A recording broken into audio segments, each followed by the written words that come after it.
O Libertador, capítulo 63. Jesus aclamado como Rei de Israel. 500 anos antes do nascimento de Cristo, o profeta Zacarias predisse a vinda do Rei de Israel. Alegrem-se muito, cidade de Sião, exultem, Jerusalém.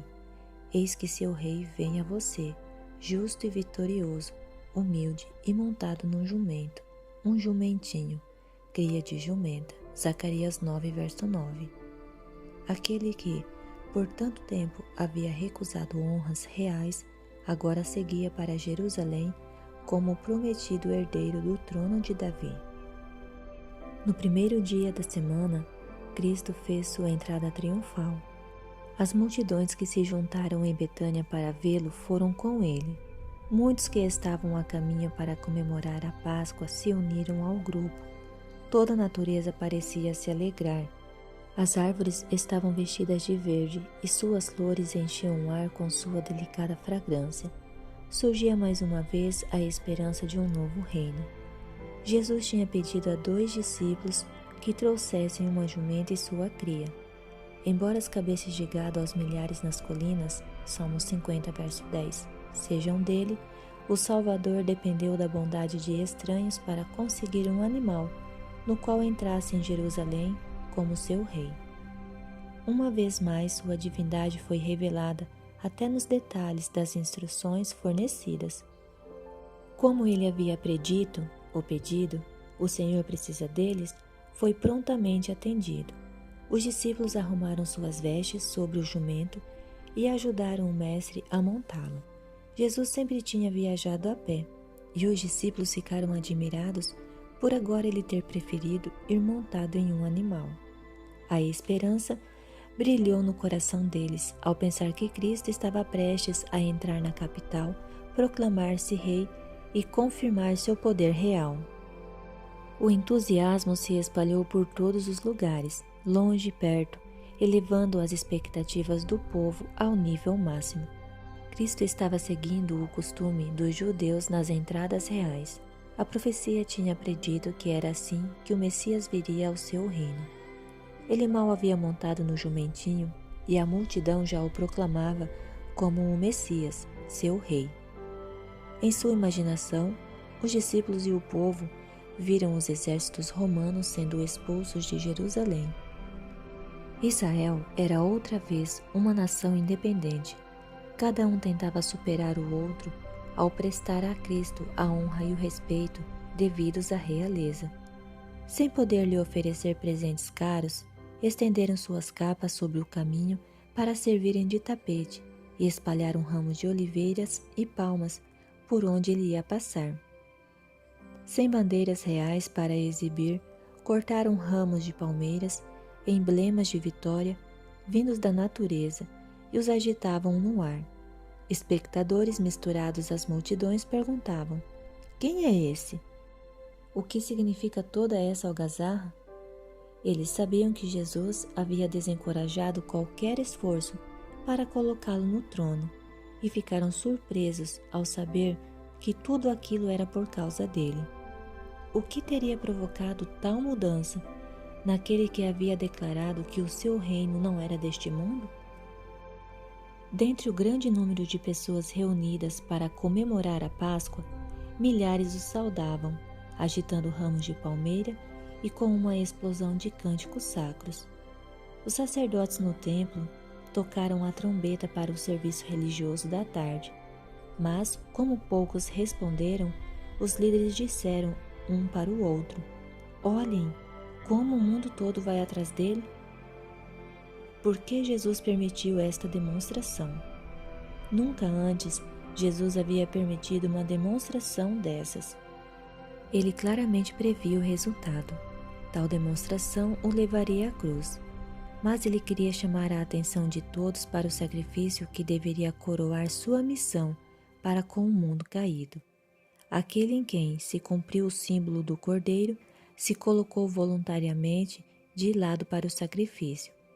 Sua igreja, de geração em geração, deve fazer da sua morte um assunto de profunda reflexão e estudo. Cada fato ligado a ela deve ser averiguado até que não haja dúvida.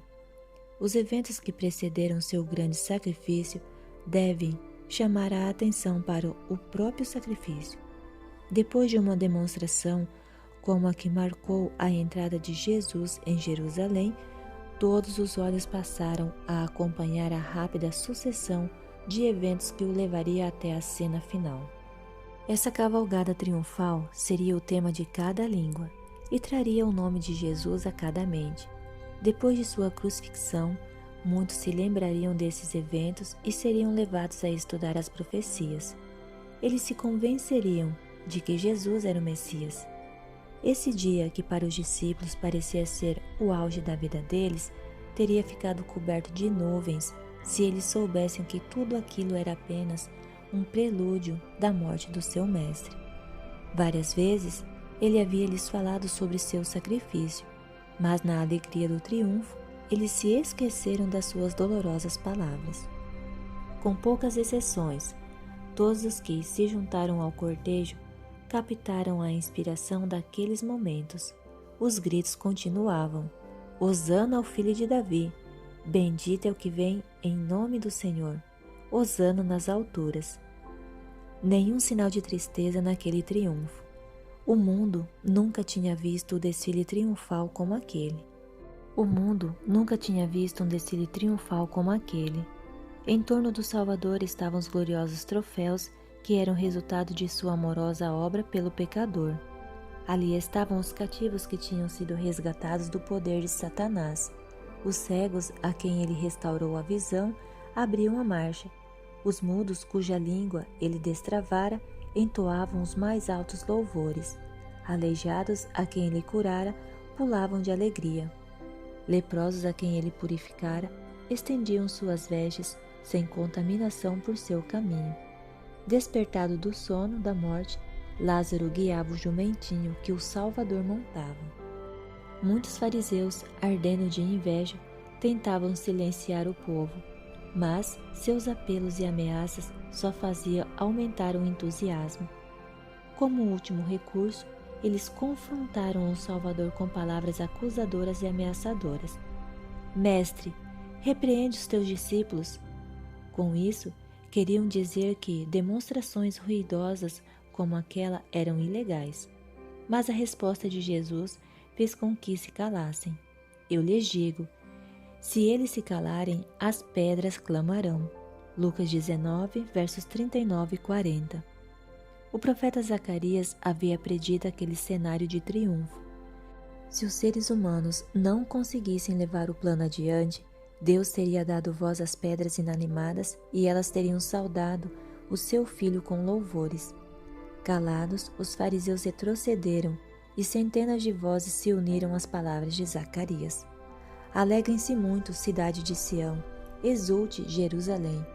Eis que o seu rei vem a você, justo e vitorioso, humilde e montado num jumento, um jumentinho, cria de jumenta. Zacarias 9, verso 9. Quando o cortejo chegou ao alto da colina, Jesus e a multidão se detiveram. Diante deles estava Jerusalém em toda a sua glória, banhada pela luz do sol poente. Em majestosa suntuosidade, o templo, orgulho e glória da nação judaica por muitos séculos, se erguia acima dos demais edifícios. Os romanos também se orgulhavam de sua imponência, sua solidez e magnificência tinham feito do templo uma das maravilhas do mundo.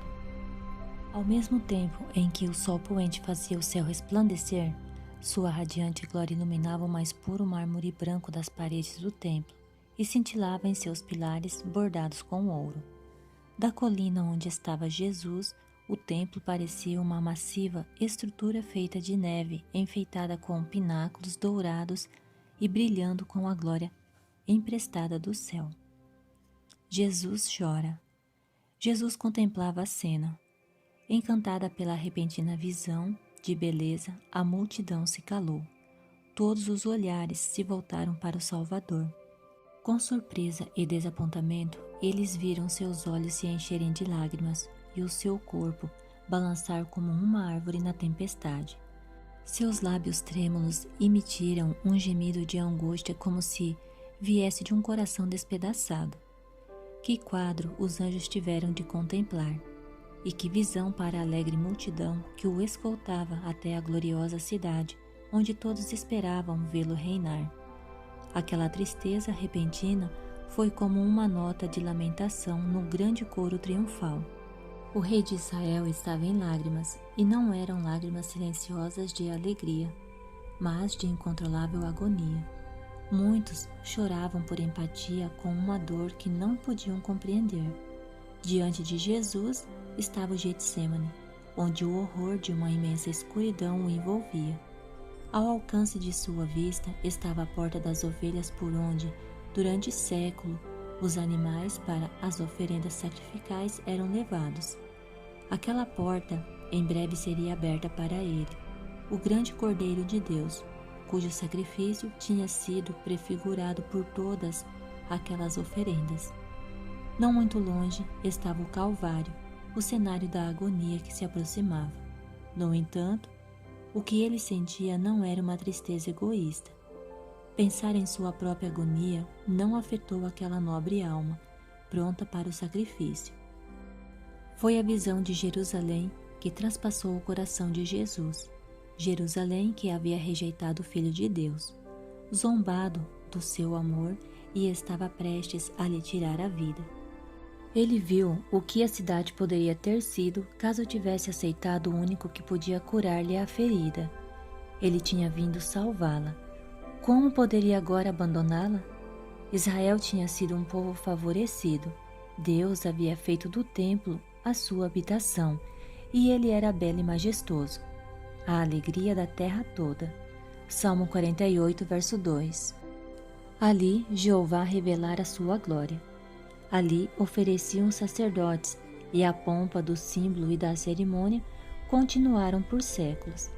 Mas tudo isso deveria acabar. Jesus acenou com a mão para a condenada cidade e, com tristeza, exclamou: Se você compreendesse nesse dia, sim, você também, o que traz a paz. Lucas 19, verso 42. O Salvador deixou de mencionar qual poderia ter sido a condição de Jerusalém caso tivesse aceitado o auxílio que Deus quis dar, o dom do seu Filho. Jerusalém poderia ter permanecido em pé sobre o orgulho de sua prosperidade, rainha de todos os reinos, livre pela força do poder dado por Deus, sem nenhuma bandeira romana tremulando em suas muralhas. O Filho de Deus viu que ela poderia estar livre da servidão e estabelecida como a cidade mais importante da terra. De suas muralhas partiria a pompa da paz para todas as nações, seria a coroa de glória do mundo. O Salvador compreendia que agora ela estava sob domínio romano, fadada ao juízo punitivo de Deus. Mas agora isso está oculto aos seus olhos. Virão dias em que os seus inimigos construirão trincheiras contra você, e a rodearão e a cercarão de todos os lados. Também a lançarão por terra, você e os seus filhos. Não deixarão pedra sobre pedra, porque você não reconheceu a oportunidade que Deus lhe concedeu. Versos 42 a 44.